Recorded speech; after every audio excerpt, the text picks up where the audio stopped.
সামনে মহারাষ্ট্রে বিধানসভা ভোট, কিন্তু বিজেপির দিল্লির নেতারা দেবেন্দ্র ফডনবিসের উপর আর কোনো আস্থা রাখতে পারছেন না।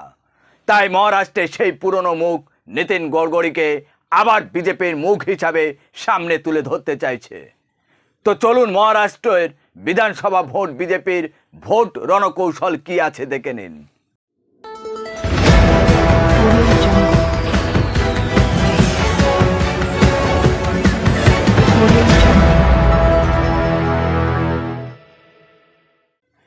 সবাইকে শুভেচ্ছা ও ভালোবাসা জানিয়ে আমি আফতাব হালদার।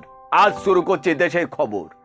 মহারাষ্ট্র নিয়ে বিজেপি শীর্ষ নেতৃত্বরা ভোট স্ট্র্যাটেজি বদলে ফেলতে চাইছে।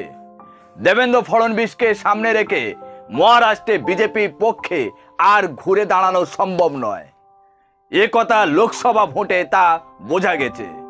তাই আবার শরণাপন্ন হতে হচ্ছে নীতিন গড়করির উপরে।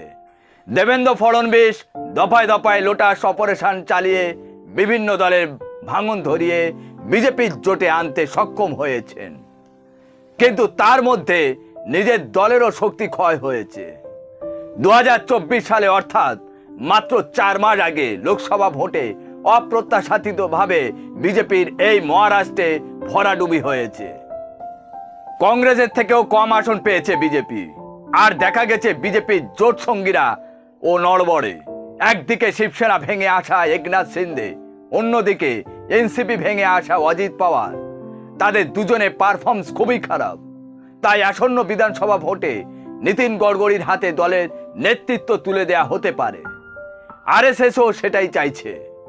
দেবেন্দ্র ফডনবিসকে না চটিয়ে দিল্লি নিয়ে এসে কোনো একটা কেন্দ্রের দায়িত্ব দিতে পারেন। পুরানো বিজেপির টিমকে সরিয়ে কিছু বছর আগে নাগপুরে তরুণ তুর্কি নেতা দেবেন্দ্র ফডনবিসকে মহারাষ্ট্রে বিজেপির নেতৃত্ব দেওয়া হয়েছিল।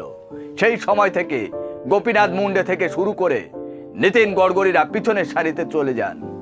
কিন্তু শেষ পর্যন্ত দেখা গিয়েছে এই কৌশল বিজেপির পক্ষে ভালো ছিল না। এতে মহারাষ্ট্রের বিজেপির শক্তিশালী সংগঠনে প্রবল ধস নেমেছে। তাই এবার মহারাষ্ট্রে বিধানসভা ভোটে নীতিন গড়করিকে আবার সামনের সারিতে আনার সিদ্ধান্ত নিয়েছে দিল্লির বিজেপি নেতারা। জানা গেছে যে সেটা আবার আরএসএস এর নির্দেশে।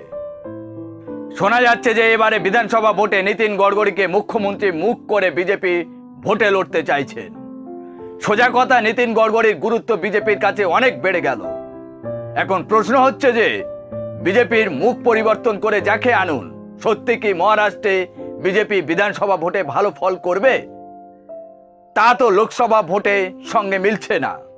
লোকসভায় ভোট হিসাবে বিজেপি সরকার গড়ার দিক থেকে অনেক পিছিয়ে আছে।